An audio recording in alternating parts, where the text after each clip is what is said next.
Hey guys, it's Nick from this here.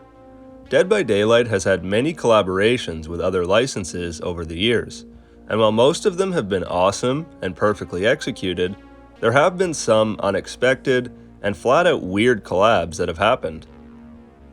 I thought it would make for a fun DBD discussion video to go over some of these and my reasoning for why I find them so unexpected. Of course, this is just my opinion, and most of the things I mention are just cosmetics, so it doesn't really matter anyways. Don't take this video too seriously. This isn't meant to be hateful to the licenses or any fans of these collabs. Hell, weird doesn't even mean bad. So, let's begin. Anime in a realistic style will always look cursed. Some live-action adaptations have proved that, but nothing proved it more than the Attack on Titan cosmetics in Dead by Daylight. I'm not a fan of the show, so this didn't mean much to me anyway, but the survivor skins are just so goddamn ugly. They stick out like a sore thumb. The Titan skins for killers translates to realism a little bit better, but still, I would have never imagined these two having a crossover. To my understanding, Dead by Daylight and Attack on Titan have almost nothing in common besides violence. I love Dragon Ball Z, but having Goku and Frieza costumes in-game would be terrifying. DBD should stick to more realistic licenses that they can properly implement. What do Rainbow Six Siege and Dead by Daylight have in common? Cause I have no idea. Rainbow Six Siege is too sweaty of a game for me. It does look fun, but also relentless and with a toxic player base. Hey, actually maybe that's what they have in common. The DBD skins are just bland, not appealing at all to anybody outside of fans of Siege. They just look like generic military people to me. I will say the playable Dead by Daylight killers in Siege is hilarious. Seeing Trapper and Huntress light up their prey with machine guns and grenades is goofy, but nothing short of entertaining. Overall, this collab just felt random. Next, we need to see Deathslinger in Fortnite. On the surface, Naughty Bear seems like a ridiculous cosmetic for the Trapper, or any killer in the game for that matter.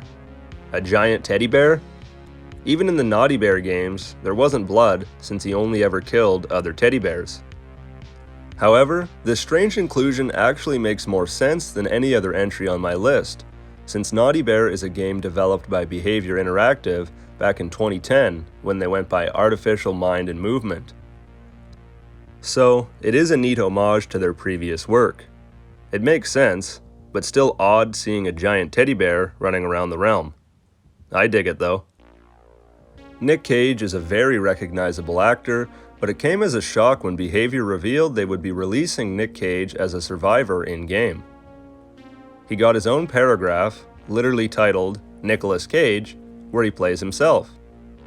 Nick's been in some horror movies, but I wouldn't exactly consider him an exclusive horror actor that would be a shoo-in for this type of game.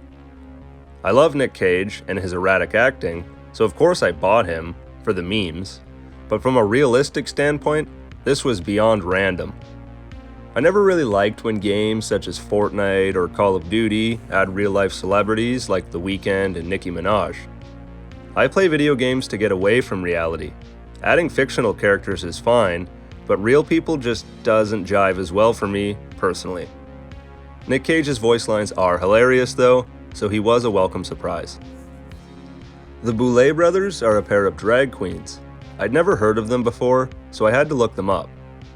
It was recently announced they'd be getting a cosmetic in-game as well as a charm. When I looked them up, it said they were very horror-centric, so at least thematically, it makes more sense than Nic Cage, but at the same time, they're a part of a much more niche community, and I don't think the general player base will recognize them. Definitely not as much as players would recognize someone as big as Nic Cage. Just another random, real-life collab. Iron Maiden and Slipknot were unexpected but welcome collabs we got in-game. The Survivor band tees are awesome, but nothing is more badass than the various Eddie costumes we got and the different Slipknot members' masks. I love metal music, and it definitely makes sense how well these licenses blended together, as Iron Maiden and Slipknot are badass bands with a dark tone to them, much like DBD. It's too bad we didn't get unique chase music when using these costumes based on different songs from the correlating band. Regardless, this was a random but epic crossover. At least the entity has good music taste. Dungeons & Dragons is fantasy, and while it does have creepy elements, it isn't exactly something I expected would be in Dead by Daylight, let alone as a fully fleshed out chapter. Admittedly, Dead by Daylight did a good job at translating this license into their game, from what I've seen. I haven't purchased this chapter yet, and I'm not sure I will because I've never played Dungeons & Dragons, nor do I have much interest in it. I know some fans aren't happy about having little elves running around as it breaks immersion, but let's be serious, nobody gets scared playing DBD, and who cares? It's just a video game. It's definitely weird, but if it works in-game, then bring it on. D&D is a very recognizable name with a huge community behind it, so it's very possible this chapter was made to draw new players in. Either way, it was very unexpected when it was first announced. The last entry on my list is actually a collaboration in a different game. Dead by Daylight and For Honor had a Halloween event, where in For Honor, you could fight and even kill the Trapper.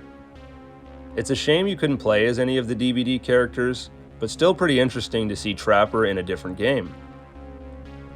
I would have never expected to see Trapper in an all-out medieval setting, but it happened.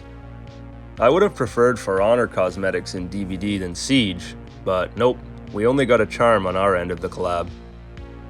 Those are in a nutshell some of the strangest and most unexpected crossovers we've had in Dead by Daylight's history, to me anyway. Which collaboration surprised you the most? Let me know in the comments below.